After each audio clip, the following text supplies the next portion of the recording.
Martes 20 de diciembre, bienvenidas, bienvenidos, esto es Noticias 7. Aquí haremos un repaso por los hechos que marcan nuestra jornada, tanto a nivel nacional como internacional. Comenzamos con los sismos registrados en la provincia de Esmeraldas.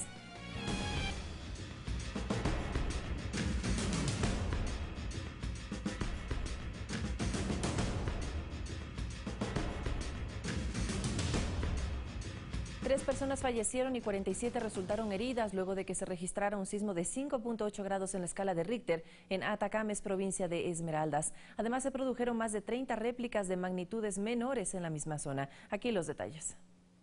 Eran las 2:11 de la madrugada cuando se registraba un sismo de magnitud 5.8 grados. Y hay que notar que esta zona no es que empezó ahora a moverse, sino a partir de los primeros días de diciembre que comenzamos a registrar una serie de pequeños eventos en el sector de Atacames. Se han registrado hasta el momento unas 30 réplicas con magnitudes entre 2.9 a 4.2 grados. El sismo fue sentido en algunas localidades fuera de Esmeraldas, Santo Domingo, el mismo Quito. En cuanto a infraestructuras afectadas, se conoce que son 65 las contabilizadas hasta el momento y otras 10 colapsaron. Entre ellas tres hoteles. Desde el Instituto Geofísico se explica la posible relación que estos últimos sismos tienen con los de la semana pasada, así como con el terremoto del pasado 16 de abril. Es una zona que se estuvo activando progresivamente y claro, con todos estos sismos son un reflejo de que se está como liberando energía que seguramente fue acumulándose después del 16 de abril. Las actividades escolares de la provincia verde fueron suspendidas. A solicitud del presidente les ha dicho que traten de cerrar el acto o los pocos actos que quedaban para que cierren y poder evaluar de manera correcta todos los establecimientos educativos para ver si tienen problemas estructurales o simplemente han sido fallas de mampostería. En medio de la evaluación, se insiste en la necesidad de desarrollar una cultura de gestión de riesgos. Lastimosamente no van a pasar todavía van a seguir sintiendo sismos y es importante mantener la calma, ¿no? Si ve su infraestructura que está dañada, por favor no ingrese. Llame a los entes competentes, llame a los equipos de respuesta a que lo ayuden, pero no ponga en riesgo su vida. Eduardo Córdoba, Ecuador TV. Y de inmediato les presentamos varias imágenes compartidas en las redes sociales y también captadas por el sistema EQ911. Uno de los primeros videos difundidos a través de las redes sociales fue el de esta edificación en el balneario de Tonsupa, visiblemente afectada por los movimientos telúricos. Las fotografías difundidas mostraban los efectos de los sismos. Conforme transcurrían las horas y con la llegada de la luz, el impacto del fenómeno natural y los daños que causó se hicieron visibles. Edificios afectados en sus estructuras, casas con serios daños, paredes caídas, pérdidas materiales. Tonsupa y Atacames son las más afectadas por el enjambre de sismos. Las cámaras del sistema EQ911 también captaron el momento de los temblores. En estas imágenes se puede ver cómo tambalean los edificios, postes y se queda sin luz varias zonas de estos puntos de la provincia de Esmeraldas. Las escenas se repiten en otras zonas. Fabricio Ceballos, Ecuador TV. Y el presidente Rafael Correa recorrió los lugares de mayor afectación en los cantones de Atacames y Tonsupa. Tras esta visita, el jefe de Estado reconoció que los daños son mayores a los que se pensaban desde el principio. Fue una madrugada para no recordar jamás. Con la luz del día se pudo constatar el daño del sismo de 5.7 grados en la escala de Richter, cuyo epicentro fue localizado frente a las costas de Atacames a una profundidad de 5.2 kilómetros. Este movimiento telúrico provocó el fallecimiento de 3 personas, que 47 personas resultan heridas, 70 infraestructuras afectadas y 10 infraestructuras totalmente colapsadas. El presidente Rafael Correa hizo un recorrido por las zonas más afectadas de los cantones Atacames y Tonsupa, 2 de los principales balnearios de la provincia verde. En unos casos fueron casas y en otros hoteles, cuya estructura se quedó sentida tras el terremoto de abril y con el temblor de la madrugada de este lunes se vinieron abajo. Y no sé cómo le abrí la puerta porque la abrí. Entonces ahí salí ya afuera, ya a la calle y ya salimos asustados, ya asustados. Por favor, pues esa era la idea, pues, pero ahora con esta situación no creo que la gente venga. Durante un conversatorio, el presidente Correa puntualizó que los daños materiales son cuantiosos. Al momento se registran 700 familias afectadas por daños en sus casas. Tengamos claro que puede haber réplicas. No quiero alarmar a nadie, pero sí quiero que la gente sea prudente. Entonces, eso eran locales comerciales. Si hubieran sido habitaciones, tendríamos muchas víctimas fatales. Yo creo que ha sido una desgracia con suerte, pero la destrucción material es bastante grande. Indicó que están activados todos los protocolos y las ayudas económicas para las familias y negocios dañados. Tenemos que reasignar presupuesto, aquí está el secretario de Reconstrucción, Carlos Bernal, y tendremos que ver de dónde sacamos plata del presupuesto del Estado para asignar más presupuesto para reconstrucción. Rafael Correa precisó que las réplicas continuarán, pero en menor magnitud. Pese a ello, conminó a que en los feriados de Navidad y fin de año, los ecuatorianos visiten las playas esmeraldeñas.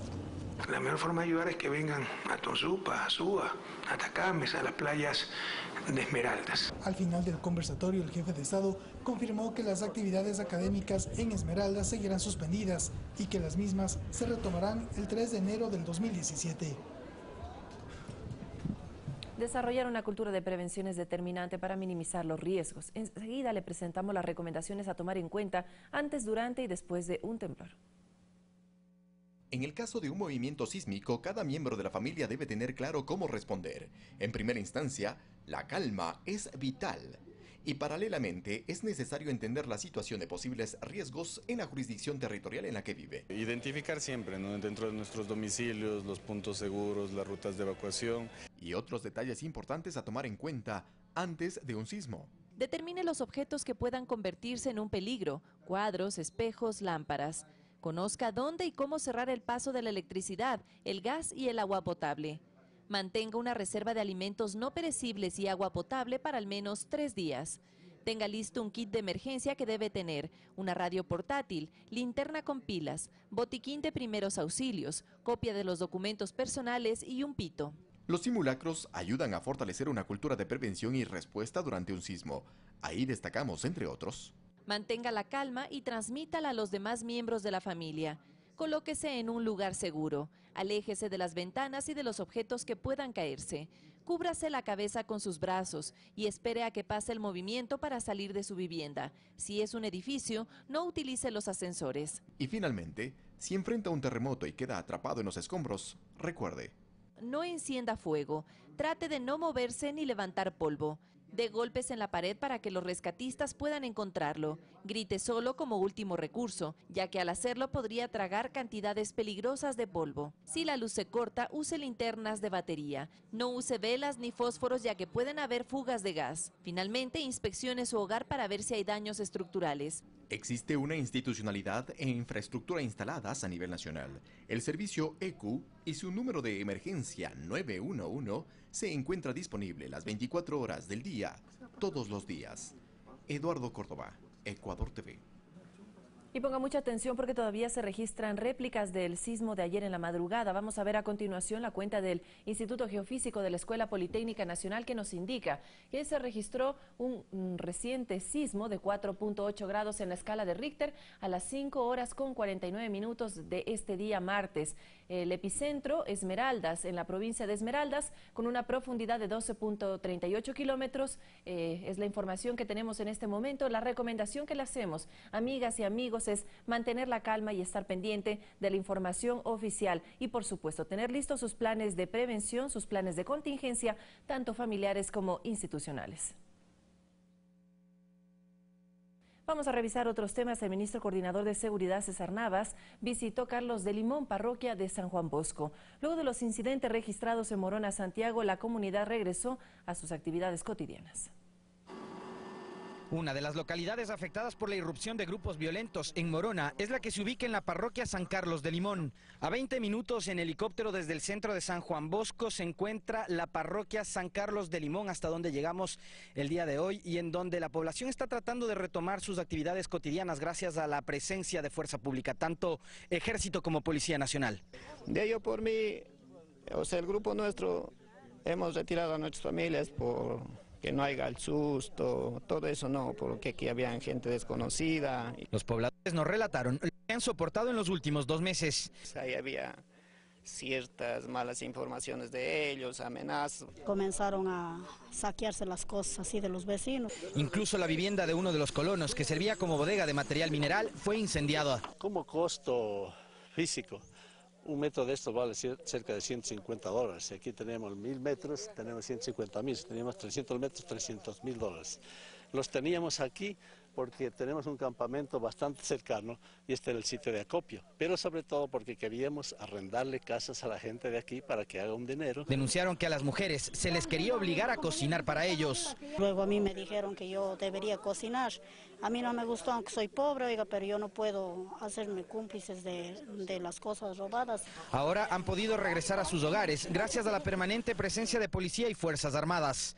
El compromiso de parte del gobierno es mantener y garantizar la seguridad de los ciudadanos que habitan en parroquias rurales como esta y que se encuentran cerca del campamento minero La Esperanza. La comunidad no ha apoyado estos grupos, son grupos minúsculos que han estado actuando al margen de la ley. El ministro coordinador de Seguridad, César Navas, quien visitó San Carlos de Limón, aseveró que los esfuerzos se centran en identificar a los agresores que provocaron la muerte de un policía y heridas a otros 7 uniformados.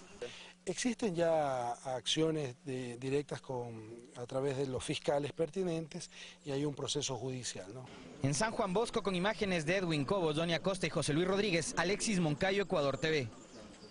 El campamento La Esperanza, donde se registró un ataque violento, se encuentra bajo control de la fuerza pública. Un equipo de Ecuador TV estuvo en el lugar. Veamos qué testimonio recogieron. Tras un recorrido de 1 hora y 20 minutos por tierra desde el centro de San Juan Bosco, llegamos a Santiago de Pananza, donde se ubica el campamento La Esperanza manejado por Explocobres y que hoy se encuentra bajo control de la policía y fuerzas armadas.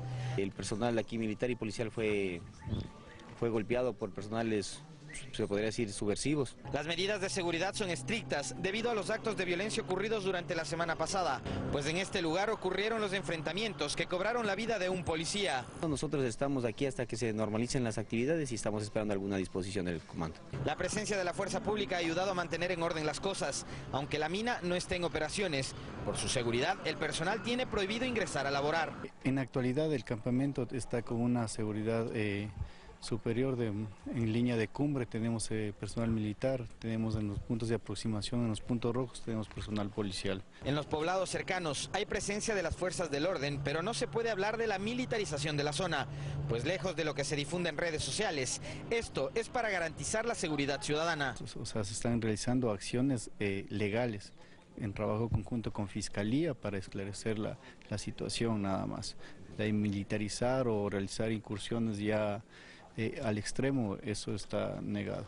Es que además personal de la Cruz Roja se ha hecho presente para dar asistencia y soporte a la población. Estamos aquí con psicólogos para que ellos puedan, como les manifestaba, descargarse y puedan, el objetivo es que ellos vuelvan a restablecer sus actividades cotidianas. En Morona, Santiago, con imágenes de Edwin Cobos, Doña Costa y José Luis Rodríguez, Alexis Moncayo, Ecuador TV.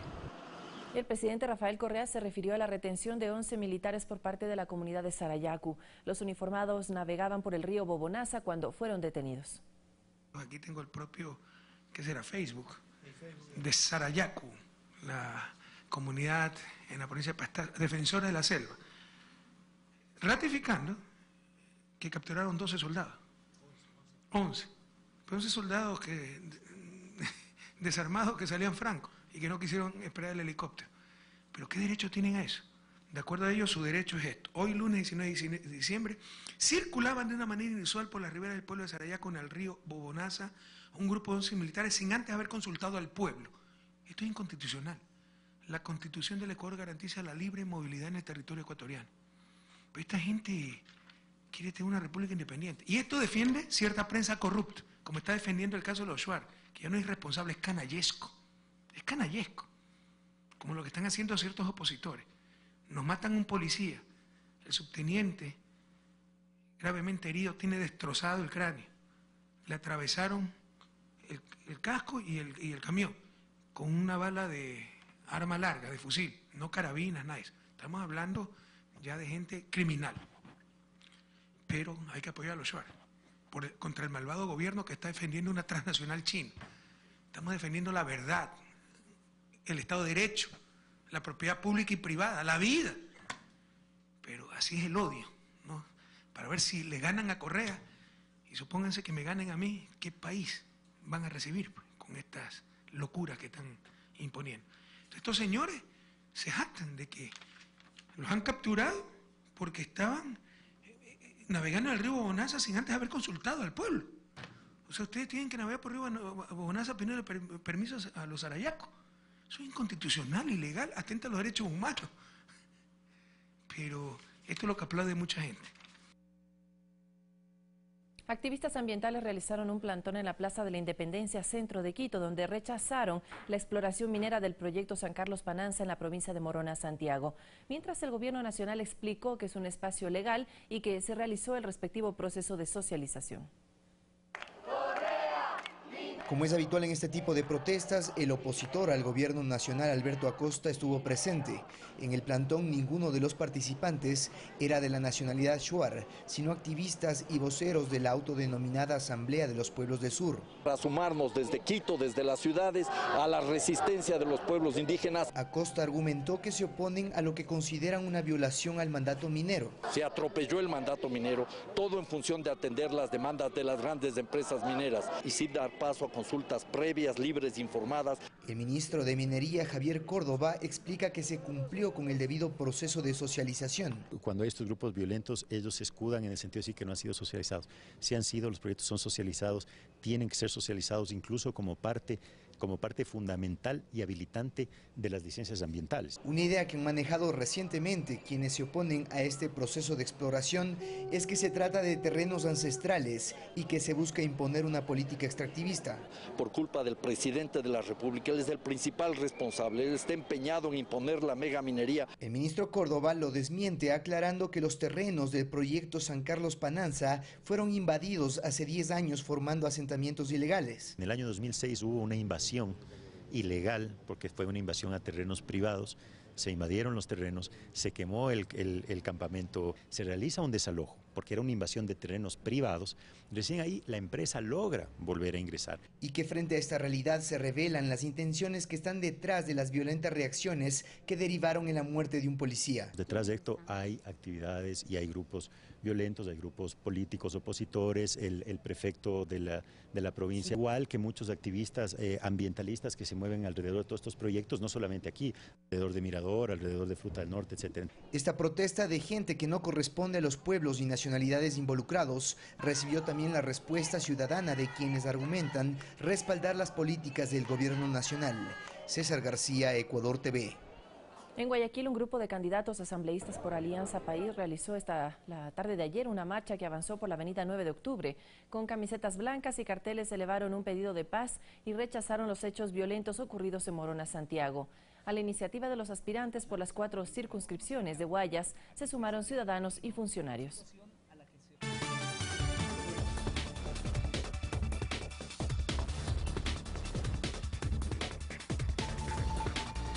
Momento de revisar las noticias internacionales y le contamos que llegó a Bolivia la azafata que sobrevivió al accidente del avión de Lamia en Colombia. Además, matan a balazos al embajador de Rusia durante un acto público en Turquía. Tenemos a continuación nuestro resumen de noticias del mundo. La azafata del avión de Lamia que se estrelló hace unas semanas atrás en Medellín, Colombia, regresó a su natal Bolivia. Jimena Suárez, una de las 6 sobrevivientes, fue recibida por su familia en la ciudad de Santa Cruz. Desde su silla de ruedas envió condolencias a Brasil y se emocionó por el recibimiento de sus familiares. La policía en el estado de Jalisco, en el noreste de México, encontró una camioneta con 5 cuerpos cubiertos con bolsas de plástico. El descubrimiento se produjo después de que la policía recibió una llamada. En el operativo también se detuvo a 10 sospechosos. Los investigadores trabajan en la identificación de los cuerpos. Las fuertes lluvias que afectan a Murcia en España dejan una persona muerta. Se trata de un hombre de 40 años quien falleció luego de caer a una piscina de un domicilio. El alcalde Anastasio Bastida informó que el centro de la localidad está cerrado al tráfico porque las calles están totalmente anegadas por el agua. El temporal ha dejado más de 150 litros por metro cuadrado en 3/4 partes del territorio. El embajador de Rusia en Turquía murió a tiros durante la inauguración de una exposición fotográfica. El atacante, un policía turco de 22 años que no estaba de servicio, antes de ser abatido gritó: "No os olvidéis de Alepo". Moscú calificó de acto terrorista el asesinato, que podría provocar una dura reacción contra los rebeldes sirios. Fernanda de la Bastida, Ecuador TV. Y llegaron a Venezuela desde Suiza los billetes de 500 bolívares que debieron entrar en circulación desde el pasado jueves. Son 13.5 millones de piezas en 272 cajas y en cada una hay 50.000 unidades. El presidente Nicolás Maduro atribuyó el retraso a un sabotaje del Departamento de Estado de los Estados Unidos.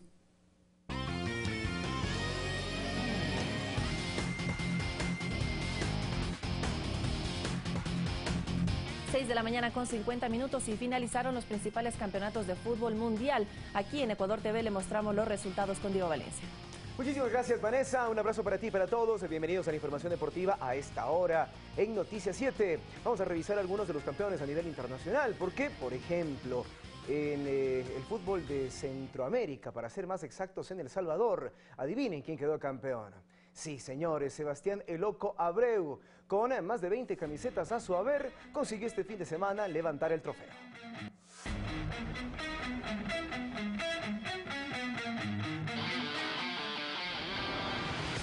El Santa Tecla, con un doblete de Sebastián El Loco Abreu, venció 3-2 a la Alianza y consiguió el título de campeón de esta apertura 2016 de la Primera División Profesional. El Santa Tecla se fue al descanso con una ventaja importante gracias al gol de Gerson Mayén.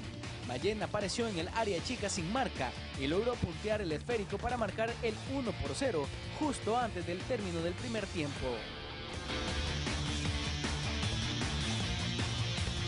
Apenas 2 minutos del segundo tiempo bastaron para que la afición aliancista le volviera el alma al cuerpo. Alexander Larín pidió el cobro de un tiro libre desde la banda derecha a perfil cambiado.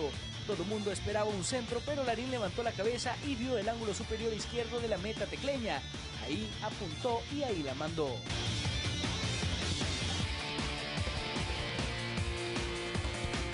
Apenas se acomodaba el Santa Tecla cuando le cayó un nuevo golpe. Al minuto 55 hubo un nuevo servicio desde la derecha, esta vez un centro, y en el área apareció solo Rodolfo Zelaya para poner el 2-1.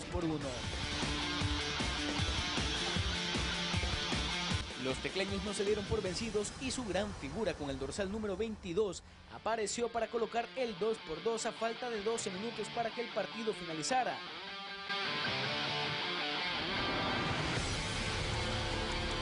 Sería el mismo Charrúa el encargado de marcar el 3-2 definitivo y lo celebró con la poca afición tecleña que estaba en la esquina sur del Cuscatlán.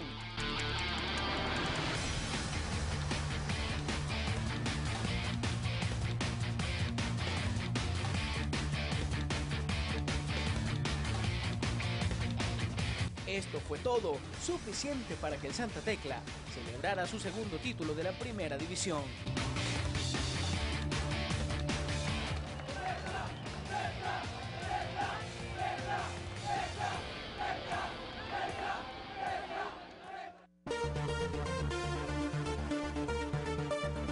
El uruguayo Abreu sigue siendo historia a nivel internacional. Vamos también a Perú porque allí se dio un hecho insólito. El director técnico del conjunto celeste del cervecero peruano, apenas con 35 años, se convirtió en el director técnico más joven en ganar un título del fútbol en este país. El Sporting Cristal se coronó como el campeón descentralizado 2016 tras empatar con el Melgar 0-0 en el Estadio Nacional.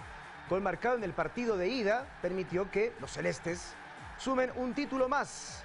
Un partido discreto y sorpresivo por ratos en el estadio más grande y más representativo de Lima. El entrenador argentino Mariano Soso es quien ha sorprendido al fútbol peruano tras conseguir, ya como lo hemos dicho, con apenas 35 años de edad, ser el técnico más joven en ganar el título del fútbol peruano.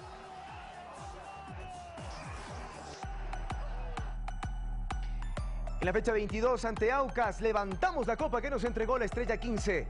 Tenemos una entrevista a Pancho Ceballos, presidente de Barcelona.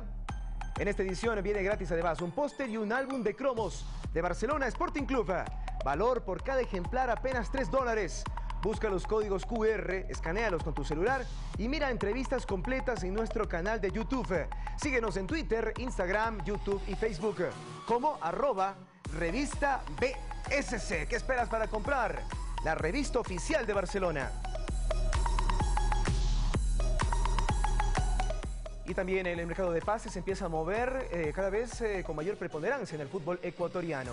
Llegó Henry Quiñones para Liga Deportiva Universitaria, joven elemento que intenta, al igual que la idea de sus dirigentes, ser parte de un proceso a mediano y largo plazo que le permita al Rey de Copas ecuatoriano retomar la senda de la gloria.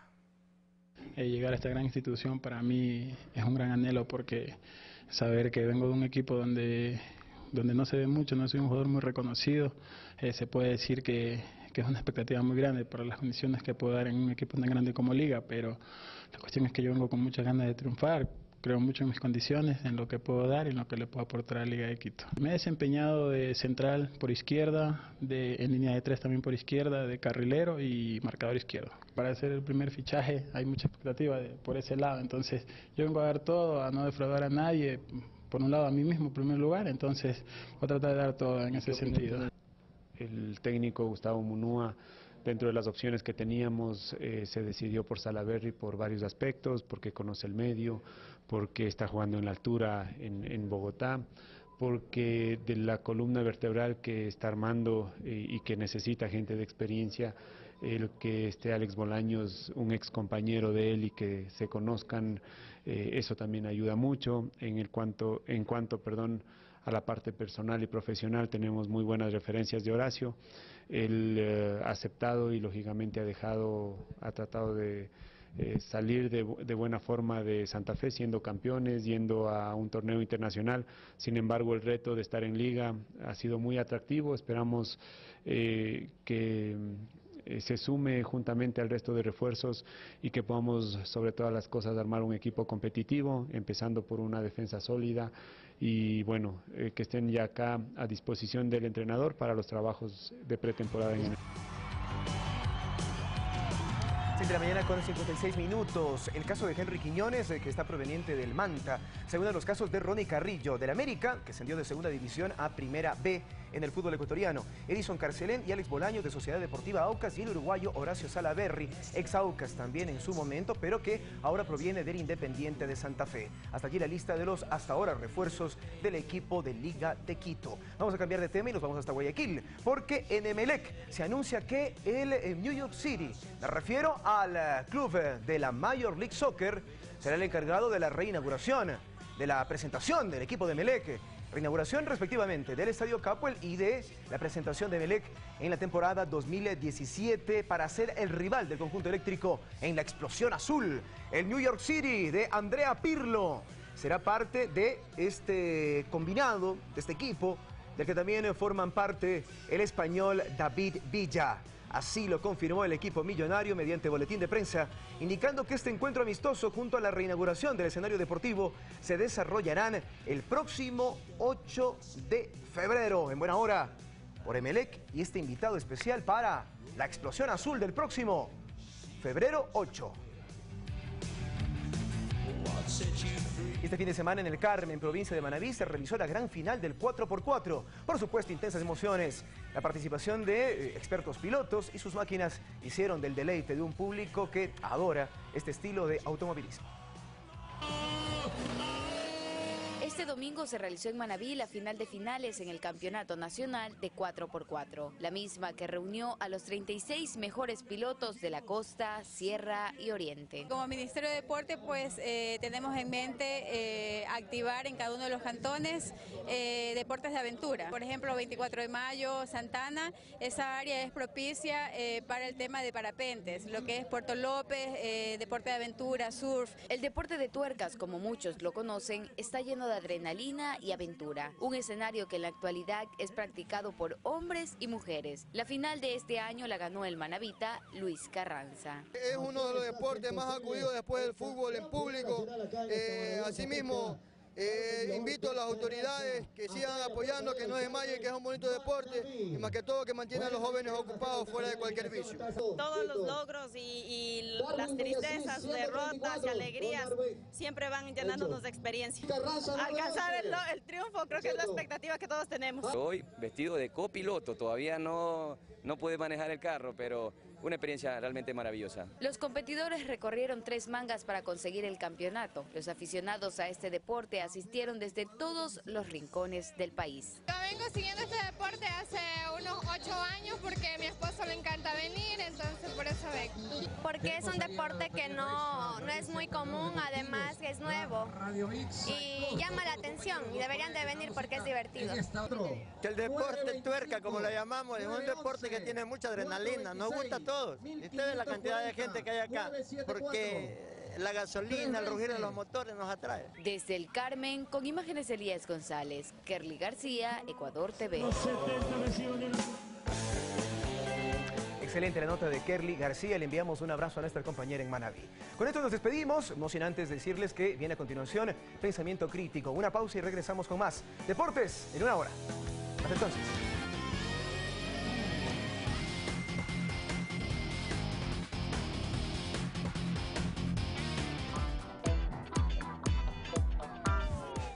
En un remoto rincón del Imperio Romano, un hombre santo predica un mensaje de paz, sana a los enfermos y resucita a los muertos. Sus seguidores incluso lo llaman Dios. Su nombre, Apolonio de Tiana. Es uno de varios líderes y movimientos espirituales que compiten con Jesús por seguidores y amenazan socavar las bases mismas del cristianismo. Especiales de la National Geographic presenta Los Rivales de Jesús. Hoy, 20 horas, por Ecuador TV. Somos todos. Lo que más me gusta de la Navidad está en mi cocina. Y es que con mi cocina de inducción, yo les regalo mis mejores recetas. Y ellos me dan a cambio su amor y compañía. Cámbiate a inducción. Son más rápidas, seguras, fáciles de limpiar y usan energía limpia 100% ecuatoriana y totalmente gratis. Cocinas de inducción. Se encendió la buena cocina. La danza es como el pan, es como el vino, es como el agua. ¿Indispensable? Yo creo que sí. Es necesaria en todas las culturas del mundo. De Contrabando, todos los jueves, 22 horas.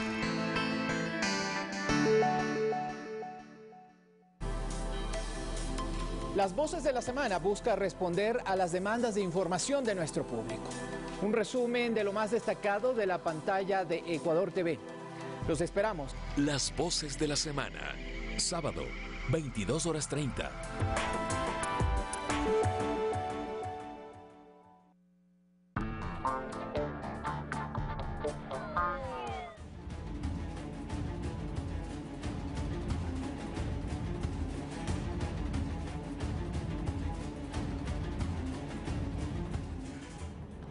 Bienvenidos amigos televidentes a Pensamiento Crítico. En este día martes 20 de diciembre tenemos la presencia de la señora Presidenta de la Asamblea Nacional Legislativa, con quien vamos a conversar sobre el proyecto de ley de plusvalía y las perspectivas electorales también, por cierto. Señora Presidenta, muy buenos días, gracias por aceptar nuestra invitación. Bueno, el tema del proyecto de ley de plusvalía, como se lo conoce originalmente, ahora se lo conoce con un nombre más extenso, que resume el concepto, la lucha contra la especulación del suelo. Entra por la modalidad de urgencia económica. ¿Para cuándo está previsto el primer debate y para cuándo ya se cierra el segundo debate, considerando que las elecciones inician, la campaña, mejor dicho, inicia el 3 de enero del 2017? Gracias, Carlos. Muy buenos días. Un saludo muy especial a todos los ecuatorianos y ecuatorianas. Permítanme enviar un saludo sumamente especial, solidario, cariñoso a todas las familias esmeraldeñas que desde la madrugada de ayer han vivido una serie de tensión por varios temblores, incluso los ocurridos en esta misma mañana.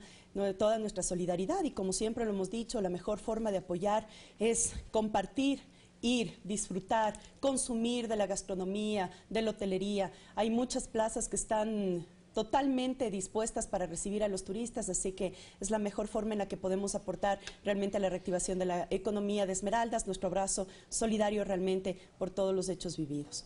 Ahora estamos nosotros tratando la ley de especulación. Es una ley que realmente topa el fondo, que es evitar, ir en contra de todos los especuladores que han evitado que en este país el 34% de las familias ecuatorianas tengan acceso a una vivienda a precio real, sin especulación.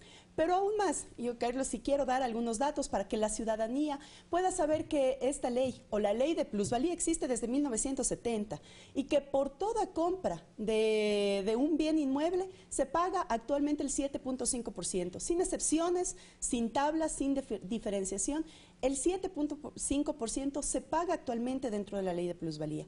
¿Qué hace esta ley contra la especulación? Justamente diferenciar cuáles son las ganancias ordinarias, es decir, las debidas dentro del año y de la generación del bien, y cuáles son las extraordinarias que se producen a través de la especulación o de información privilegiada.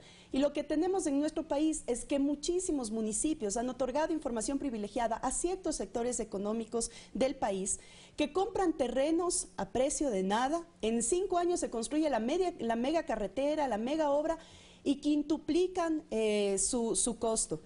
En las 9 principales ciudades del país se ha identificado que son más de 600 millones de dólares producto de lo que significa esta ganancia extraordinaria, producto de la información privilegiada. Entremos en materia, porque aquí hay varios problemas de fondo realmente. Y el primer problema de fondo que se me viene a la mente es la poca participación de los gobiernos autónomos descentralizados, como hoy se los conoce, en el sentido de tener que actualizar los catastros para sincerar sus fuentes de ingresos y no depender en esos grandes porcentajes de las asignaciones del gobierno central. Es decir, esto no se resuelve tan solo por la ley de plusvalía o de explicación de suelo, sino que los gobiernos autónomos descentralizados entiendan que tienen un rol fundamental en lo que tiene que ver con el desarrollo local y territorial, señora Presidenta. Pero ese es un trabajo y una competencia que se le otorgó a los gobiernos autónomos descentralizados, especialmente a los municipales, en el mismo Código Orgánico de Desarrollo Territorial, en el COTAD, que fue una de las primeras normas aprobadas para poder aterrizar el nuevo nivel de competencias que puso la Constitución de Montecristi. Lastimosamente, hay muchos municipios que todavía no han actualizado sus catastros, y lo que hace también esta ley contra la especulación es exigir y obligar para que las municipalidades cumplan con su competencia. Si es que podemos levantar ahora un catastro real, tenemos precios reales. Una respuesta a la ineficiencia de los municipios, más claro. Bueno, pero también va de la mano también con mirar otras necesidades municipales. Es decir, hace un año que empezamos el tratamiento de este proyecto de ley, ahora se ha transformado muchísimo el proyecto de ley, producto del diálogo ciudadano, de todas las observaciones que han sido presentadas por los diferentes sectores. Hoy tenemos un nuevo proyecto de ley. Este nuevo proyecto de ley lo que dice es que incluso sobre el precio real que le corresponde a los municipios o a través del verdadero catastro, para que los bienes tengan su real precio. Cuando tienen el real precio de compra, el real precio de venta, con todo lo que eso suma, impuestos, contribución por mejoras, toda la ganancia anual, entre otras, ninguna familia va a pagar este impuesto. Yo solamente voy a poner este ejemplo. Las que venden un bien en 10.000, en 100.000, en 500.000 o en 1.000.000, si lo venden a precio real, no tendrán que pagar un solo centavo de impuesto.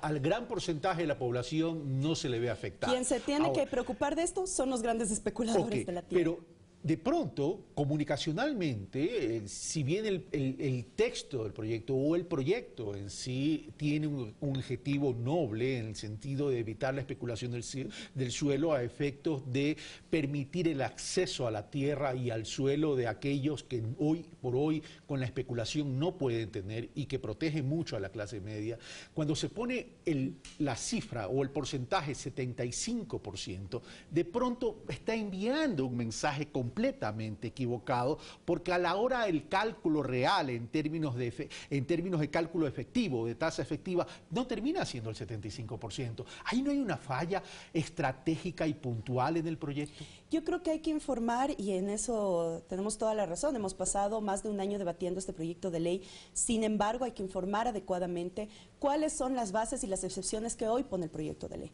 al precio real, si yo tengo una vivienda de $50.000, sobre la vivienda de los $50.000, yo el momento de hacer la venta, sumo, pago por mejoras, la ganancia anual que la determina justamente en una tasa el Banco Central del Ecuador.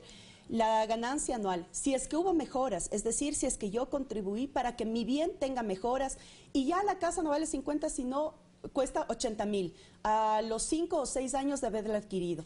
Tengo una casa cuyo valor real entonces es 80.000, pero yo digo no, hay alguien que me quiere pagar 90.000, 100.000, le voy a vender en 100.000. Sobre esos 20.000 que ya son parte de ese mercado que tiene que ser regulado. Pepe Mujica nos decía, el mercado nunca se va a regular por sí solo. Esa es la tarea del Estado, entrar justamente a regular para que el ser humano no sea presa de ese mercado y de esa especulación. Entonces el 75% es sobre esos 20.000. Eso en todo caso es sobre las mejoras que ha hecho el propietario. Pero ¿qué pasa cuando el propietario no pone un centavo en mejoras? Pero se ve beneficiado de la carretera, de la escuela, donde mi vivienda que costaba 50.000, si pasó la carretera pasa a costar 150.000. Esa ganancia es generada de la obra pública. ¿Y la obra pública quién la paga? Los ecuatorianos a través de los impuestos, que va al presupuesto para generar justamente esa obra pública. Entonces, no se puede generar a través de un pago que lo hacemos todos los ecuatorianos y ecuatorianas, un beneficio particular. Y aquí va otro rompimiento de un mito que se generó alrededor de esta ley, que es que el gobierno necesita recursos y como tal va a sacar recursos de donde sea. El 100% de lo recaudado, el 100% van a las municipalidades, además, para que las municipalidades tengan un ingreso con el que puedan cumplir otra competencia, que es sistemas de agua potable y alcantarillado para la gente. Pero de pronto, ¿no es mejor metodología y mecanismo de proteger al comprador de la vivienda? Me refiero, en cualquiera de los estratos, es luchar contra la especulación del suelo de los promotores. Me explico de la siguiente manera, señora ministra, señora presidenta de la Asamblea, perdón por el lapsus. Supongamos que este cuadro que acabo de dibujar, si me acercan, es una ciudad, ¿verdad? Es el área de una ciudad. Pero si viene el día de mañana alguien, un promotor, y concentra este espacio que está acá, eso se llama especulación, porque lo concentra con ganas o deseos de tener un mejor precio y este precio elevado lo va a transferir a quien lo va a comprar. Y ahí tiene un gran perjuicio. Y alrededor también. Y alrededor, evidentemente. Y ahí tiene un gran perjuicio. El perjuicio se lo traslada a la clase media y por otro lado a aquellos que no en el estrato socioeconómico más bajo lo desplazan a las periferias. Así es. Eso está contemplado en la ley para efectos de evitar la gran concentración de tierra, tanto urbana como rural también. Sí, y el asunto es que varios compañeros asambleístas, hoy tenemos el primer debate del proyecto en el Pleno, varios asambleístas han pedido y van a proponer hoy en el Pleno que las tierras rurales estén exentas de esta ley, porque además ya tenemos una ley de tierras rurales aprobadas recientemente en la Asamblea para que haya esa diferenciación en el trato de la tierra rural de la tierra urbana. Que es importante. Recordemos que en Hábitat 3, que fue la gran conferencia que se llevó aquí en Quito, se debatió muchísimo sobre el tema de la urbanidad. Pero además, en mi intervención que la realizaré hoy en el Pleno, una de las propuestas que estamos llevando es que también este impuesto aplique a la primera venta. Porque es la primera venta en la que pasa eso con las inmobiliarias y quienes acaparan grandes territorios. En el caso de las inmobiliarias sí, en el caso del comprador no. No, pero además el comprador tiene la vivienda, compra su vivienda y eso es lo que ha hecho. Más del 60% de ecuatorianos, especialmente en estos últimos 10 años, gracias a la facilidad de los créditos para vivienda, lo que han hecho el 60% de las familias es adquirir una vivienda para vivirla, no para negociar. Una vivienda que además se saca con un crédito de 10, 15 y hasta 20 años, ese es el tiempo mínimo que dura la vivienda en manos de un propietario. Es decir, no aplica definitivamente la ley para estos casos de vivienda, pero sí para la especulación. Estamos pidiendo que no sea excepción para las inmobiliarias y esperamos dar un muy buen proyecto de ley a otro para tema, la ciudadanía. Señora Presidenta. Por cierto, el día de hoy en la noche en Impulso Político estaremos explicando in extenso este proyecto de ley y a quién afecta, a cuántos afectan y cuál es la verdad milanesa de esta ley, si realmente va a desacelerar el tema de la inversión inmobiliaria. Vamos a ver hoy día en la noche Impulso Político y por cierto van a estar abiertas las líneas telefónicas para que ustedes le consulten directamente al director nacional del Servicio de Rentas Internas. Pasemos por otro lado. Ayer se aprobó ya la ratificación del acuerdo con la Unión Europea. Llamó la atención que usted no votó, señora presidenta. Bueno, yo intervine en el Pleno, Sí, estuvimos pero no varios asambleístas. Precautelé y garanticé que todos los asambleístas estén presentes para un momento importante. Yo en mi intervención lo dije, desde el año 2015, frente a la situación económica del país, nos obligamos y nos exigimos buscar alternativas para que el sector productivo no se vea afectado. Y en este Pleno de la Asamblea nosotros hemos aprobado y ratificado en estos años muchísimos de los convenios y acuerdos comerciales con diferentes países. Mucho más lo íbamos a hacer con uno de nuestros principales compradores de nuestros productos de estrella, como es, por supuesto, los países de la Unión Europea. Se alargó, hubo había cerca de 20 inscritos. Yo tuve que salir por un tema urgente de la Asamblea en temas presupuestarios. Su intención era votar a favor. Y obviamente la vicepresidenta que quedó a cargo, como se lo ha hecho varias veces, pues vio el momento oportuno y lo sometió a votación. Por lo tanto, ya este país tiene un acuerdo con la Unión Europea y eso va a ser una respuesta para muchos sectores productivos del país. Dejemos por un momento la presidencia de la Asamblea Nacional Legislativa y vamos a Gabriela Rivadeneira, la candidata. Gabriela Rivadeneira, la candidata, aspira a repetir un nuevo periodo en la Asamblea Nacional. No sé si el tema de la presidencia también esté dentro de la presidencia de la Asamblea, esté dentro de los objetivos, pero en todo caso, ¿cuáles son los elementos diferenciadores de la Gabriela Rivadeneira candidata en este periodo que está por terminar y al que aspiraría iniciar? Bueno, yo creo que nosotros no mutamos, nunca lo hemos hecho. Yo ya voy casi 13 años en el servicio público a través de elecciones populares. Eso ha enriquecido mucho, me he retroalimentado, pero también hemos podido aportar desde estos espacios a lo que creemos, que es la consecución de un tejido social fuerte. Esta asamblea es una asamblea que ha privilegiado la participación y la colegislación y por eso apostamos a un nuevo periodo en el que la ciudadanía en febrero pues tendrá la opción de decidir no solamente en quién va a liderar las riendas del país a través de la presidencia y vicepresidencia, que estamos seguros en los que seguiremos la misma hoja de ruta con Lenín Moreno y una mayoría parlamentaria. Y ahí esperamos seguir participando. Gabriela Rivadeneira, no me refiero a una mutación, pero sí me refiero a qué hay que fortalecer en un nuevo periodo legislativo. Sin duda alguna, sin duda alguna. Y yo creo que ahora corremos un gran riesgo, es decir, el periodo que hemos tenido estos 4 años ha sido un periodo sumamente fuerte porque nos ha permitido, con una mayoría que comprende la urgencia histórica, pagar muchas deudas sociales.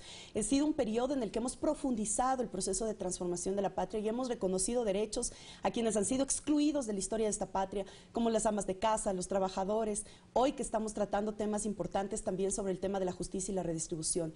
Falta todavía muchísimo por hacer, tenemos una constitución sumamente nueva. En el 2008 recién tenemos una nueva constitución que nos exige al legislativo acoplar la normativa para seguir ampliando y garantizando derechos. Eso tenemos que hacer en el próximo periodo. Y yo digo, nos volvemos ante una vulnerabilidad que se muestra en los países de la región. Y este es un llamado a la ciudadanía para que podamos observar qué está pasando en la región, para ver que realmente no garantizar una gobernabilidad, una mayoría que pueda garantizar estabilidad política en el país, puede someternos en poco tiempo realmente a esos actos bochornosos en los que el Ejecutivo, el Legislativo, las otras funciones del Estado pasaban disputándose el poder por el poder y realmente el país tiene un letargo o tuvo un letargo de desarrollo. Eso tiene que ver con convivencia legislativa. Pero yo me quiero, que es importante, por cierto, y esa cultura de convivencia hay que fortalecerla en términos positivos, por cierto.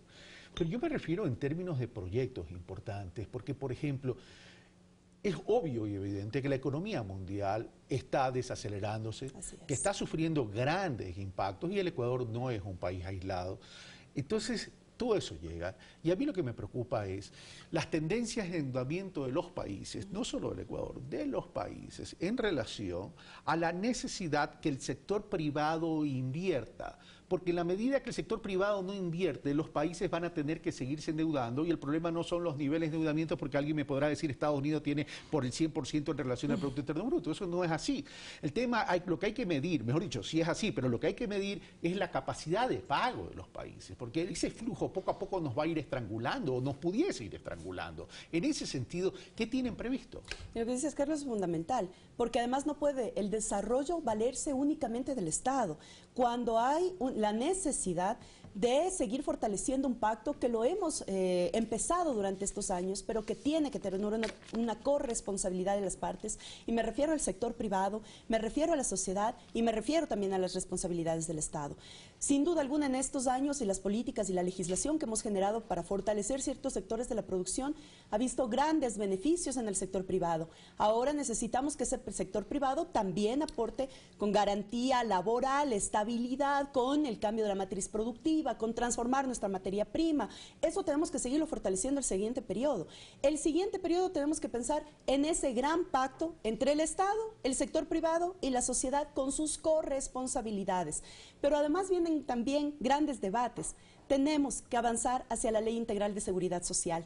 Lastimosamente no pudimos hacerlo en este periodo, más allá de reconocer a ciertos grupos poblacionales, pero esa es una ley que queda pendiente y que sabemos que lo seguiremos impulsando el próximo periodo. Un tema a debatir, ese último rubro de la Ley de Seguridad Social, eso nos llevaría un programa entero de pulso político que es fundamental. Así es. Gracias, señora presidenta y candidata a la Asamblea Nacional. Gracias, Carlos. Una pausa y regresamos de inmediato con un tema. ¿Hay crisis de recursos hídricos en el Ecuador?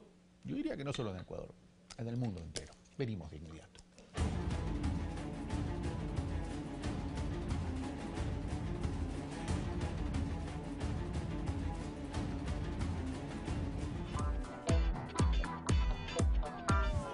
No todo el mundo puede ser sonero. El sonero es el sonero y con eso se nace. Rubén Blades, el poeta de la salsa. Pedro Navaja, yo la escribí, yo tengo el borrador de Pedro Navaja. Tiene un borrón solamente. Usa un sombrero de ala. Hoy en Músicos y Cantores a las 23:30.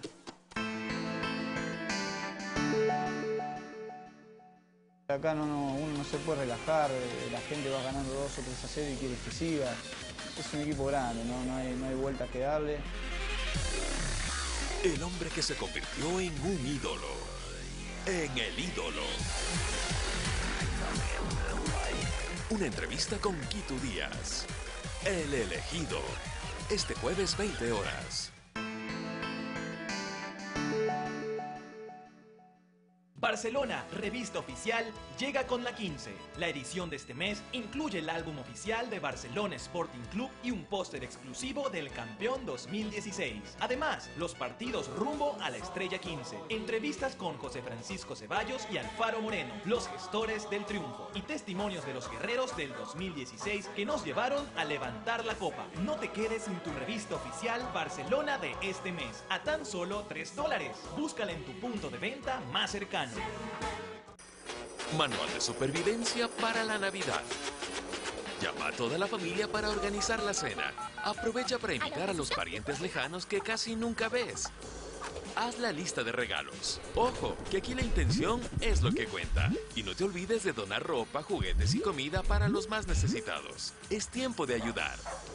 Ya el 24 respira y ármate de paciencia. La necesitarás para el tráfico y las compras de último momento. Y recuerda que una sonrisa mejora el día a todos.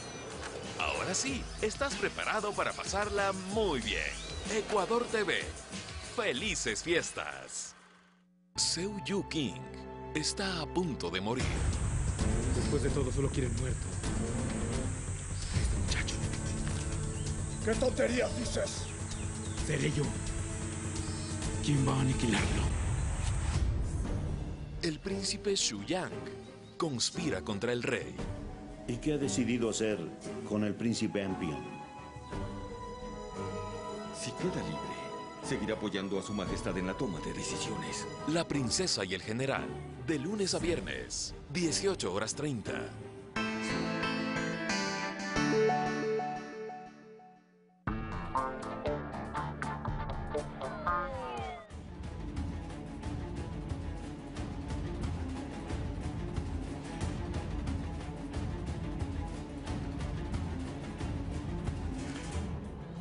Para todos es conocido que el cambio climático, el calentamiento del globo de nuestro planeta está trayendo serias, profundas y traumáticas consecuencias. Incluso desde ya algún buen tiempo se habla que uno de los principales conflictos en el futuro va a ser el tema del agua, por la escasez del recurso hídrico. Lamentablemente, los seres humanos del mundo tenemos a veces barreras para poder ver en el horizonte del tiempo lo que nos puede pasar. Y si no actuamos en el presente, ese futuro va a traer serios inconvenientes. Desde ya existe escasez del recurso hídrico en el mundo y el Ecuador no es la excepción. Los nevados están sufriendo un deshielo importante. Algunos incluso dicen que en términos de impacto sería en un 30 o 35%. Para conversar sobre estos temas y para conversar sobre los impactos que está teniendo el Ecuador en términos de la escasez de los recursos hídricos, hemos invitado a Alexis Sánchez Miño, secretario del Agua. Señor secretario, buenos días, bienvenido. ¿Cuál es el impacto en el Ecuador sobre este tema?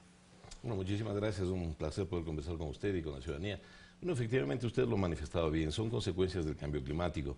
Las consecuencias del cambio climático se dan en todos los ámbitos, pero en lo que se refiere al ámbito hídrico, esto lo podríamos entender con facilidad, con mayor cantidad de agua en época invernal, con todo lo que esto significa, inundaciones, peligros, riesgos, destrucción, y con mucho menor cantidad de agua en verano, lo cual sugiere que debemos responder de manera adecuada.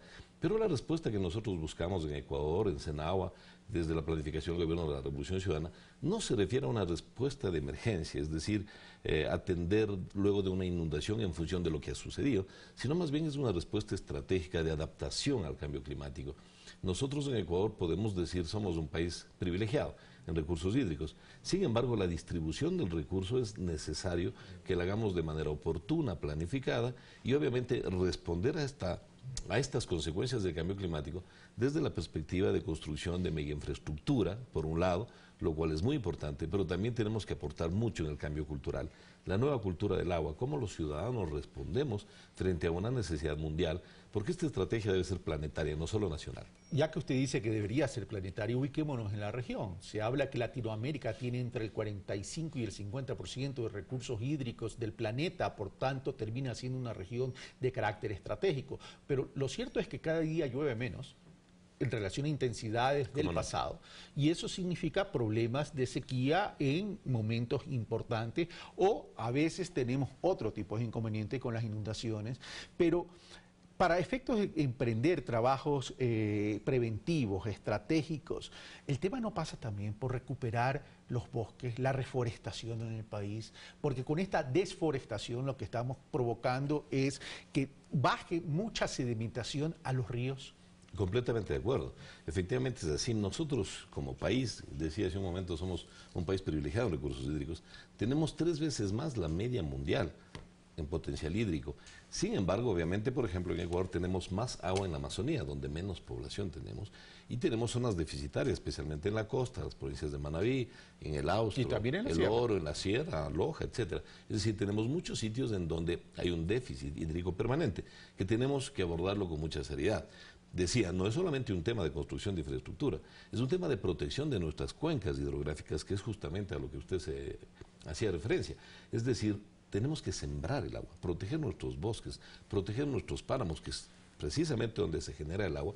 Esto por un lado, es parte de la cultura, esta de nueva cultura del agua a la cual hacía yo referencia, y pues obviamente son 3 aristas. Entonces, política pública adecuada, nosotros tenemos una ley muy visionaria, muy ambiciosa, muy futurista, que debemos implementarla. Lo segundo, mega infraestructura, protección de cuencas, etcétera, y la cultura ciudadana. La cultura ciudadana significa utilizar menos agua, no desperdiciar el agua, no contaminarla, y de esa manera vamos a contribuir, obviamente, a garantizar en cantidad y calidad suficiente recurso hídrico para las próximas generaciones. Construir los megaproyectos está visible, están ahí. Ahora, esos megaproyectos tienen que tener una tendencia de construcción de acuerdo al crecimiento también de la población y de la utilización de los suelos que el ser humano, en este caso el ciudadano ecuatoriano, realiza. ¿A cuántos megaproyectos deberíamos llegar? Bueno, nosotros tenemos nuestro Plan Nacional de Recursos Hídricos para las 9 grandes cuencas hidrográficas, 34 subcuencas, unidades de planificación, en donde hemos estimado que en las próximas 3 décadas deberíamos construir alrededor de 176 multipropósitos. Estos son unos de rehabilitación, otros construcción completa, pero esta es una parte del problema. Fundamental es la protección y la conservación de cuencas. Fundamental es la reducción de uso y el cambio cultural orientado, por ejemplo, a sistemas de riego, a la tecnificación en riego. Todavía en Ecuador seguimos cultivando, haciendo riego por inundación. Todavía en Ecuador no hemos logrado tecnificar el riego, por ejemplo, en uso de nuevas técnicas como podría ser la aspersión. Lo cual, además de ineficaz, desperdicia agua. Efectivamente, desperdicia una gran cantidad de agua. Y hablemos también de la reconversión del campo. Es decir, todavía tenemos sitios en donde estamos cultivando, voy a decir, por ejemplo, arroz, que podría no ser necesario de cultivarse por la oferta nacional. Utiliza 3 veces más agua que otros cultivos que podrían ser muchísimo más productivos para el mismo agricultor. Es decir, este trabajo es un trabajo mancomunado y que no afecta a la alimentación del ecuatoriano. Para nada. Okay. Ahora, usted me habla, deberíamos construir 176 multipropósitos. ¿En qué tiempo y cuál sería la inversión? Bueno, la inversión es muy grande para lograr construirlos todos. Nosotros creeríamos que con estos multipropósitos tendríamos garantizado a 30 años, por lo menos, un balance hídrico completamente adecuado. Con los 176. Sí, pero la inversión es muy grande. Nosotros la tenemos jerarquizada. Esta inversión ascendería a alrededor de 30.000 millones de dólares. En un horizonte de tiempo. Es un horizonte de 30, 40 años, efectivamente. ¿Cuántos multipropósitos tenemos para recordar a la ciudadanía? Tenemos 14 sistemas del momento que nosotros manejamos como Senagua y Empresa Pública del Agua. Estamos en pañales todavía. Y estos últimos 5 años hemos construido 6. La inversión que hemos hecho con estos 6 multipropósitos asciende a 1.250 millones de dólares, para que la ciudadanía tenga una idea. Pero estos multipropósitos han cumplido su tarea. Este es el primer año de operación, logramos controlar el fenómeno del Niño, no tuvimos grandes consecuencias de los procesos de inundación en invierno pasado, y así será en adelante. Tratemos de verle la utilidad social y económica también a estos multipropósitos, ya que usted menciona 176 y alguien se puede asustar. Caramba, 176 puede sonar demasiado, 30.000 millones de dólares. ¿Cuánto dijo? ¿30.000? Sí. 30.000 millones de dólares en un horizonte de tiempo de 30 años también puede sonar demasiado. A ver, esto nos permitiría acopiar agua en momentos de escasez y utilizarla en momentos de sequía para evitar casualmente los impactos de deshielo y del calentamiento global por el cambio climático? Efectivamente, pero ese sería solamente uno de los propósitos. El segundo propósito, por eso se llaman multipropósitos, es asegurar agua para riego, soberanía alimentaria y riego productivo. Es asegurar agua para consumo humano, es asegurar agua para lo que llamamos caudal ecológico, es decir, para la restitución de la biodiversidad, la riqueza, inclusive vida, fauna, flora en los ríos, en los cauces naturales. Es decir, son una serie de conceptos de diferentes propósitos que cumple un gran proyecto como estos. Y obviamente estamos hablando también de las mismas cuencas hidrográficas, del mismo balance hídrico que alimenta a las hidrocentrales o las centrales hidroeléctricas. El problema de que conservemos nuestras cuencas, de que cambiemos nuestra cultura del agua, tiene que ver con temas de desarrollo nacional en su conjunto. Si bien Senagua no está al frente de lo que son las hidroeléctricas, esto le corresponde al Ministerio de Energías Renovables, trabajamos con la misma agua en las mismas cuencas y por tanto en un trabajo coordinado. Ahora, eso en relación a ese trabajo de infraestructura, pero vamos a los otros dos temas que usted mencionaba, el uno que tiene que ver con la cultura ciudadana y también de los empresarios, y el tema de deforestación. ¿Qué se prevé para luchar contra la deforestación? Porque ahí el tema de la industria maderera juega un rol tremendamente importante y termina siendo también, cuando no está controlado, termina siendo una amenaza para estos temas. Efectivamente, la deforestación agresiva que todavía tenemos en algunos espacios del país... ¿No la hemos podido controlar? No la hemos podido controlar en la medida de lo necesario. Obviamente se han tomado una serie de medidas, sin embargo yo creo que todavía tenemos que caminar mucho al respecto. Pero no es solamente el tema de deforestación, por ejemplo, en sitios o espacios de la costa. Tenemos los páramos andinos, que los páramos andinos son generadores de agua y sin embargo están siendo afectados también. La frontera agrícola sigue subiendo cada vez más, las necesidades de orden económico priman frente a una necesidad de responsabilidad ambiental que tenemos que trabajar a todos. Pero ahí viene un tema de control, legislación y cultura ciudadana. Cultura ciudadana, sí. Debe entenderse que el problema no es un problema de las autoridades, no es un problema del gobierno nacional, es un problema del Estado, del país, de todos y cada uno de nosotros. Y a veces creeríamos que nuestra acción podría no ser importante, no es así. Cada uno de nosotros puede aportar en este sentido. controlando su uso de agua, reduciendo el desperdicio, no contaminando el agua, aportando en prácticas ambientalmente responsables. Es decir, una serie de medidas que vayan construyendo una ciudadanía responsable, que es lo que nosotros necesitamos para responder adecuadamente al futuro. Si comparamos nuestros países vecinos, nuestros países hermanos, Colombia, Venezuela tuvieron graves crisis el año pasado. Ahora mismo Bolivia atraviesa una situación muy complicada. Nosotros hemos minimizado los efectos con estos proyectos multipropósito, pero debemos prepararnos. El cambio climático es una evidencia, lo tenemos todos los días y es además un proceso que irá paulatinamente complicándose más. Debemos estar preparados. Un tema a considerar que lamentablemente los candidatos a la presidencia de la República no lo están considerando dentro de sus agendas. Muchos hablan de agua. Yo he escuchado en algunas de sus intervenciones sobre la importancia del agua, los recursos hídricos, pero no se evidencia en total magnitud lo que significa el cambio climático. Y esto es un tema que lo tenemos que hacer. Es un tema importante porque, por ejemplo, el presidente del país más poderoso de este planeta niega el cambio climático y su equipo de gobierno igual. Y esto significa que los ciudadanos planetarios debemos hacer frente a una realidad en donde muchos grandes países, grandes potencias la niegan por su responsabilidad, obviamente de carácter económico, frente a esta situación planetaria, y nosotros debemos responder como país. Alexis Sánchez, secretario del Agua, muchas gracias por estar con nosotros. Un placer, muchas gracias. Nosotros hemos terminado por el día de hoy. Esto fue Pensamiento Crítico. Soy Carlos Rabascal. Los espero el día de hoy en la noche en Pulso Político. Vamos a tratar sobre el proyecto de ley de plusvalía y vamos a abrir las líneas telefónicas. Vamos a transmitir en vivo y en directo para que ustedes planteen sus inquietudes y sus consultas. Un fuerte abrazo.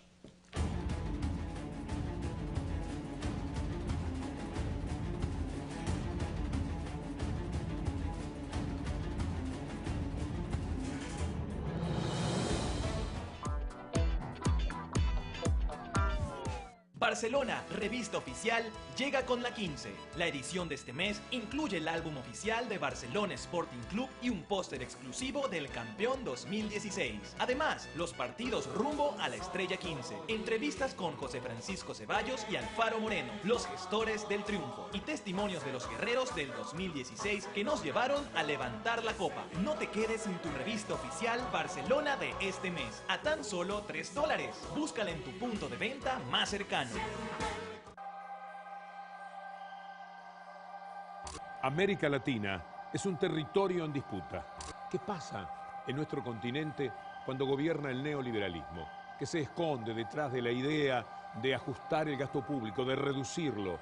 Será un verdadero gusto, semana a semana, acompañarlos a través de Ecuador TV, con la crónica de un continente que busca los caminos de su emancipación. Los espero en Crónica de América. Crónica de América. Domingo, 21 horas.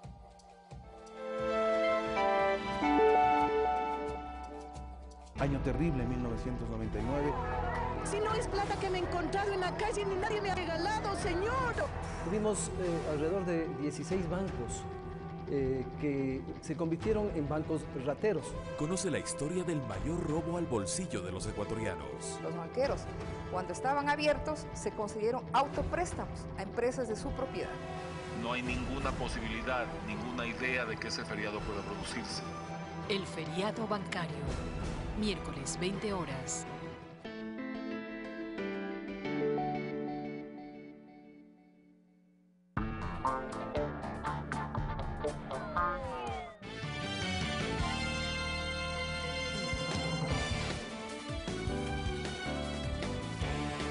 Martes 20 de diciembre, bienvenidas, bienvenidos. Seguimos informando aquí en Noticias 7. Desde el puerto principal nos acompaña Abraham Verduga. Vanessa, un placer acompañarte. 7 de la mañana, 37 minutos. Arrancamos de inmediato con información generada desde la Amazonía. Vanessa. Así es, para conocer la situación en Morona, Santiago, hacemos contacto a esta hora con nuestro compañero Alexis Moncayo, que se encuentra desde Macas para darnos su informe. Alexis, buenos días. ¿Cuál es la situación a esta hora? Hola Vanessa, amigos de todo el país, muy buenos días, saludos cordiales desde Macas, capital provincial de Morona, Santiago. Son las 7 de la mañana con 38 minutos, estamos desde el Centro de Alto Rendimiento generando este informe en vivo desde la Amazonía ecuatoriana sobre la situación que se vive acá en esta provincia, donde desde la semana pasada rige un estado de excepción por 30 días decretado por el presidente de la República. Y ayer, para constatar cuál es la situación que se vive en el cantón San Juan Bosco, precisamente en la parroquia San Carlos de Limón. Hasta allá llegó el ministro de Seguridad Interna y Externa, César Navas, para verificar que los ciudadanos que habitan en esta localidad están nuevamente retornando a sus casas, a retomar su vida habitual, una vez que tanto Policía Nacional como Fuerzas Armadas están brindando y garantizando toda la seguridad del caso para que estos habitantes, de estos pobladores, puedan retomar el control de sus dominios, de su casa, de su ganado, de sus animales, de sus sembríos. Para hoy se tiene previsto que los niños, más o menos unos 20 niños que habían sido evacuados de la zona, puedan retornar y ya estar junto a sus familias. Van a ser trasladados vía aérea con un helicóptero Super Puma del Ejército para también ser agasajados por los militares por el tema navideño. Veamos un resumen de lo que fue la visita del ministro César Navas a San Carlos de Limón en San Juan Bosco, Morona, Santiago. Una de las localidades afectadas por la irrupción de grupos violentos en Morona es la que se ubica en la parroquia San Carlos de Limón. A 20 minutos en helicóptero desde el centro de San Juan Bosco se encuentra la parroquia San Carlos de Limón, hasta donde llegamos el día de hoy y en donde la población está tratando de retomar sus actividades cotidianas gracias a la presencia de fuerza pública, tanto Ejército como Policía Nacional.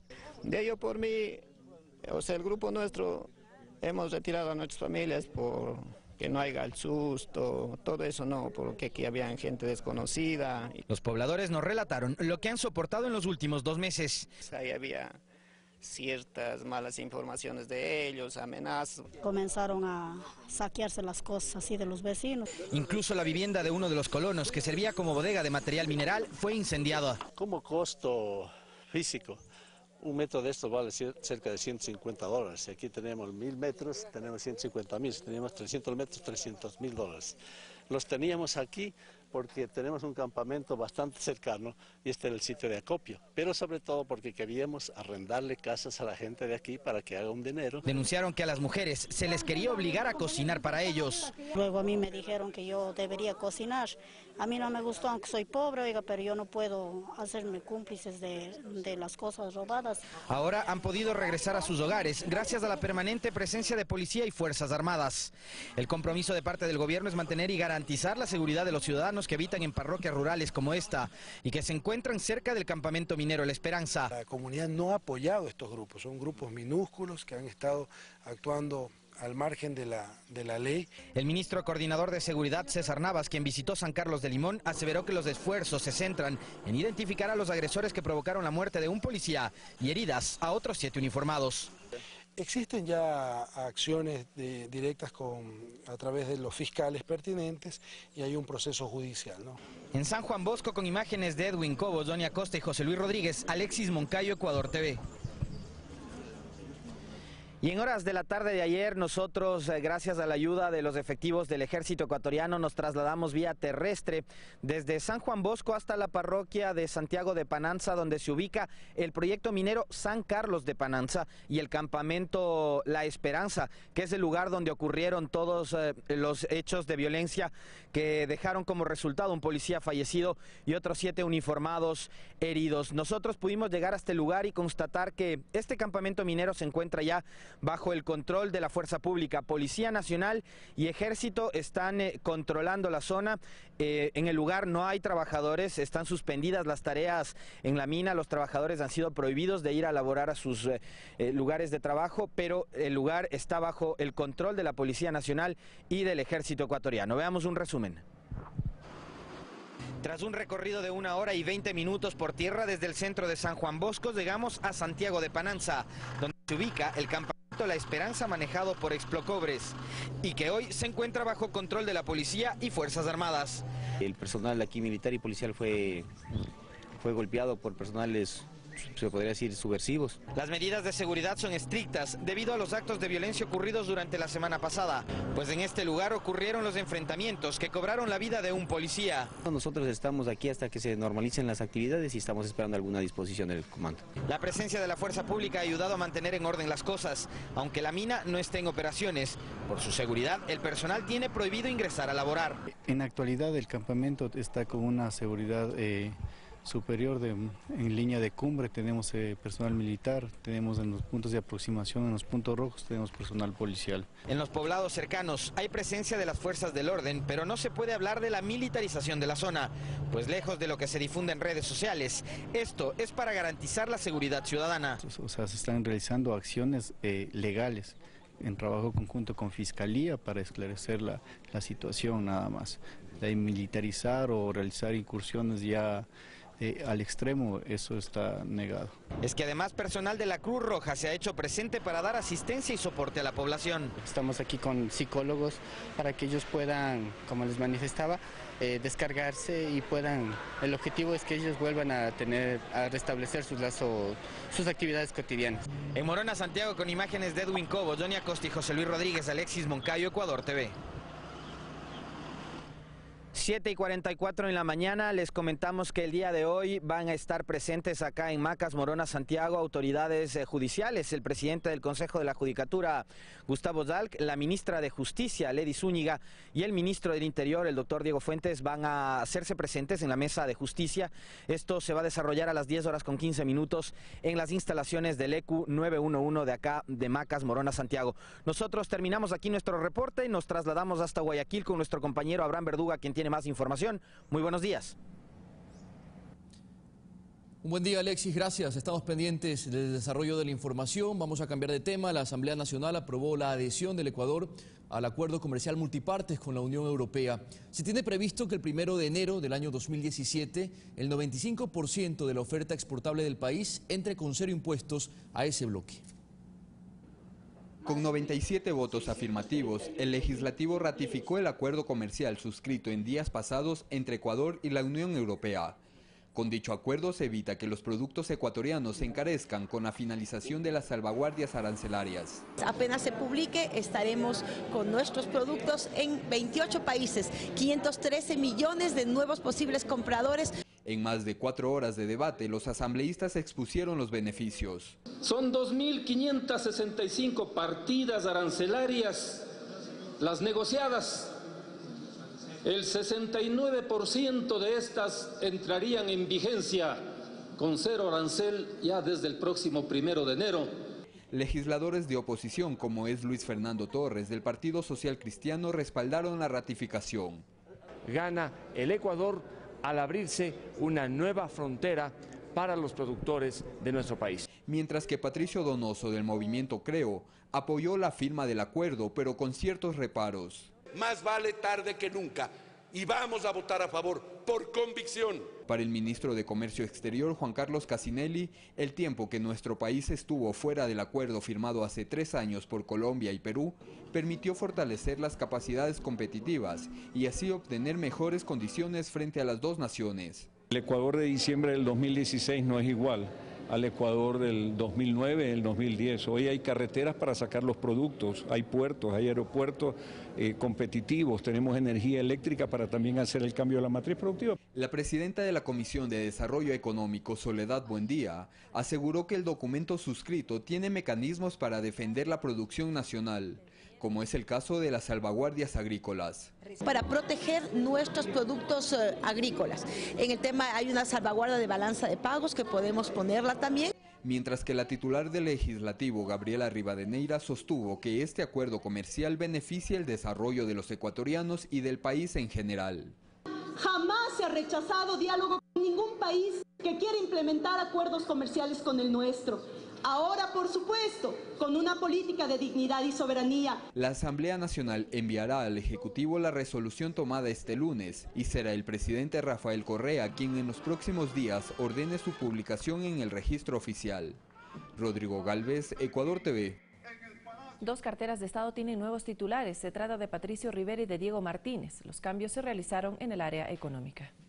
A través del decreto ejecutivo 1284 firmado por el presidente de la República, se oficializaron 2 cambios al interior del gabinete ministerial. El primero se trata de Patricio Rivera, quien deja el Ministerio Coordinador de la Política Económica para ocupar el de Finanzas, en reemplazo de Fausto Herrera, quien renunció a su cargo por motivos de salud. Tanto Rivera como Herrera ocuparon sus cargos desde julio de 2013. El nuevo titular del Ministerio Coordinador es Diego Martínez, quien se desempeñaba como gerente general del Banco Central del Ecuador. La vacante que deja Martínez será ocupada por Madeleine Abarca, ex viceministra de Finanzas. José Luis Quinteros, Ecuador TV. Diversas organizaciones de migrantes retornados a Ecuador presentaron el Frente de Víctimas del Feriado Bancario. Sus representantes expresaron su rechazo a los candidatos de distintas tiendas políticas a quienes denuncian como responsables de la crisis financiera del 99. El Parque del Migrante en el norte de Quito fue el lugar seleccionado por estos compatriotas para anunciar la conformación del Frente de Víctimas del Feriado Bancario. Alex Flores es uno de sus representantes. Él es migrante retornado de España.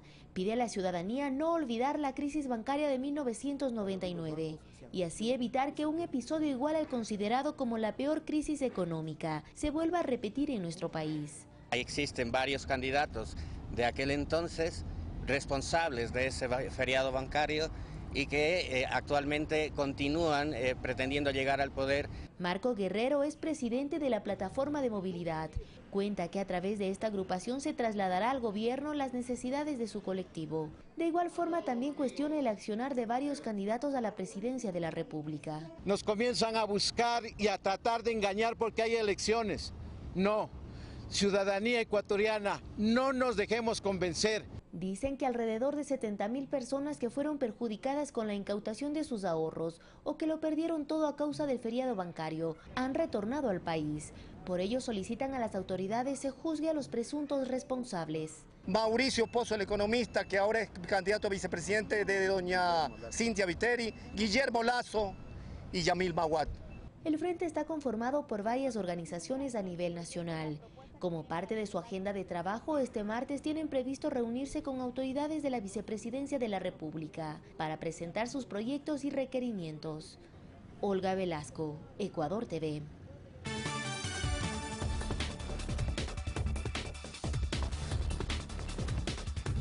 Revisamos noticias del mundo. Le contamos a esta hora que más de 10 muertos y 50 heridos deja un ataque en Berlín, Alemania, después de que un camión arrolló a una multitud en un mercado navideño. Este hecho se investiga como un acto de terrorismo. Un camión arremetió contra una multitud cerca de un mercado navideño en Berlín. Según información de la policía, el conductor del vehículo se subió a la vereda y arrolló a varias personas, dejando más de 10 muertos y decenas de heridos. Había un hombre en su rostro. Ayudé a los equipos de emergencia a retirar partes de una tienda para rescatar a personas atrapadas. En las calles se veían decenas de ambulancias esperando para evacuar a las personas, así como policías fuertemente armados patrullando la zona. Uno de los sospechosos, que sería el conductor del vehículo, fue detenido, mientras que el copiloto murió en la escena del crimen. La investigación continúa. El sospechoso fue arrestado a unos cientos de metros de la escena del ataque. Las autoridades inspeccionaron el vehículo que se estrelló en el mercado y a pocos metros y cerca de un árbol de Navidad encontraron una bolsa. Los primeros indicios apuntan que se trata de un atentado. Fernanda de la Bastida, Ecuador TV.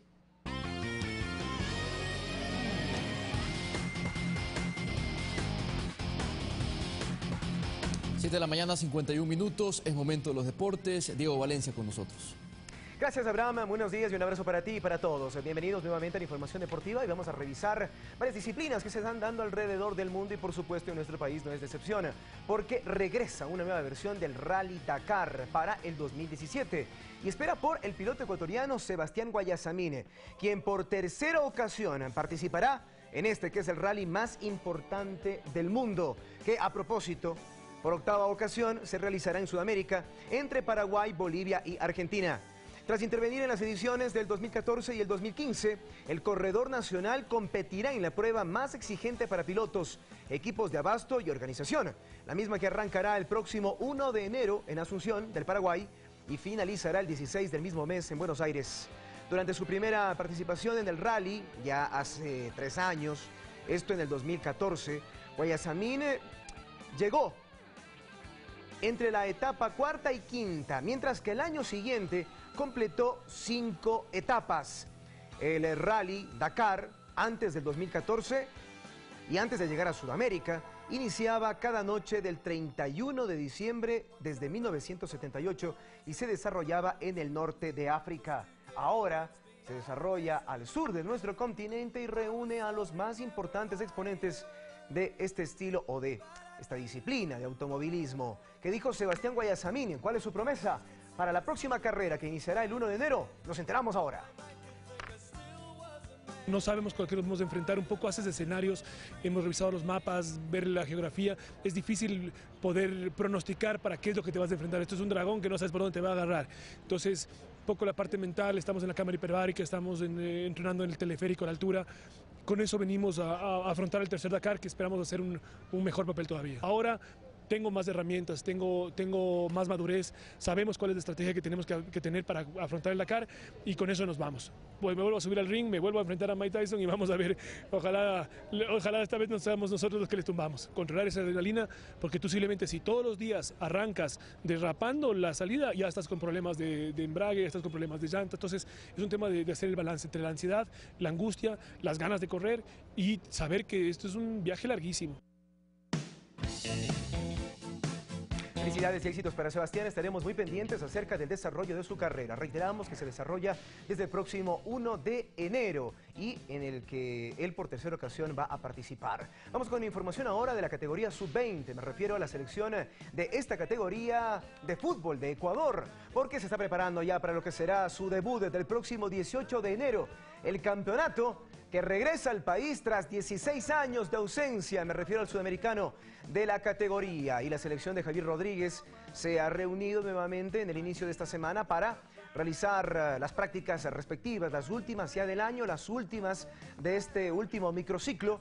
Recordemos que la selección ecuatoriana quedará concentrada hasta el día de su debut, que será el próximo 18 de enero, frente a la selección de Brasil. Por el grupo A, Ecuador estará junto a Colombia, Brasil, Paraguay y Chile, mientras tanto que en el grupo B estarán Argentina, Uruguay, Perú, Venezuela y Bolivia.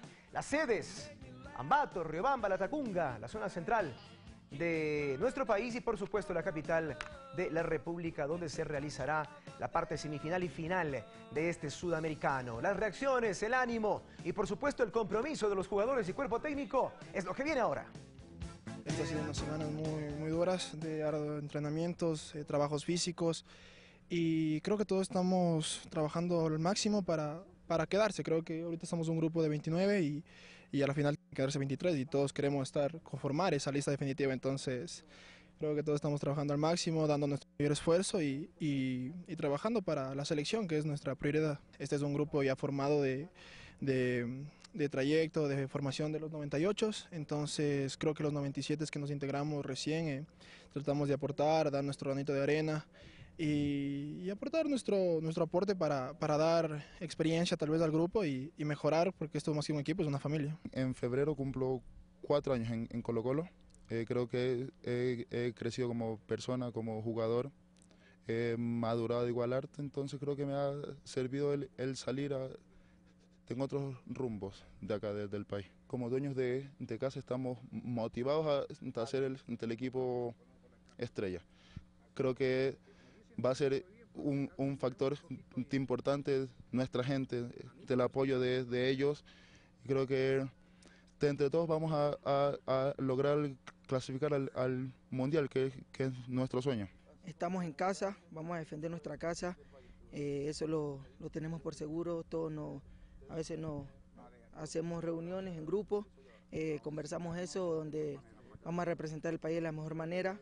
Yo creo que tenemos la altura, igual las otras selecciones también se están preparando de la mejor manera, igual nosotros sacando esto adelante y vamos a clasificar.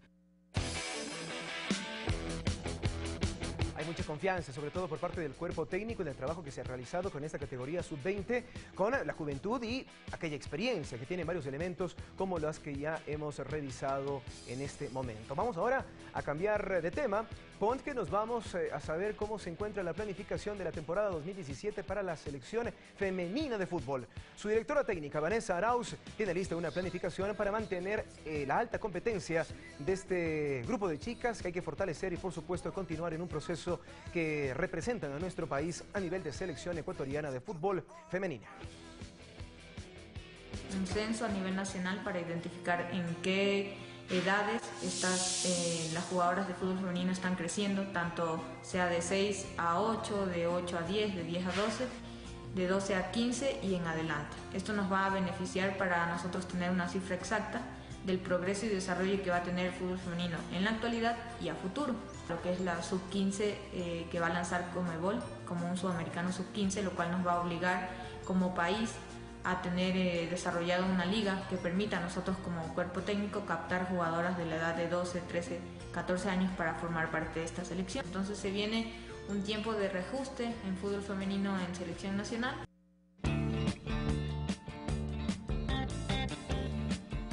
Continuamos con información ahora a nivel del Ministerio del Deporte, porque uno de sus planes más importantes, me refiero al proyecto Ejercítate Ecuador, terminó la temporada 2016 con un evento cultural realizado en el centro activo de Ushimana.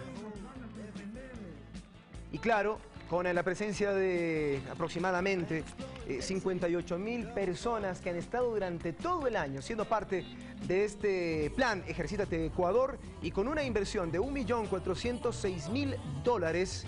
Esta iniciativa nació hace 3 años con el objetivo de promover un buen uso del tiempo libre y combatir el sedentarismo. Ahora cuenta con 872 puntos de activación y 218 instructores distribuidos en todo el país. Al cierre de esta jornada, el Ministerio del Deporte entregó 11 kits a las ligas barriales y parroquiales de Pichincha, 7 a Rumiñahui, 1 a Mejía, 1 a Pedro Vicente Maldonado, 1 a Pedro Moncayo y 1 a Fedevip. Cada kit contiene 5 balones de baloncesto, 4 de fútbol, 3 de ecuavóley y 3 de indoor, 48 chalecos y 2 redes de ecuavóley, los mismos que servirán para captar nuevos talentos y masificar la actividad física.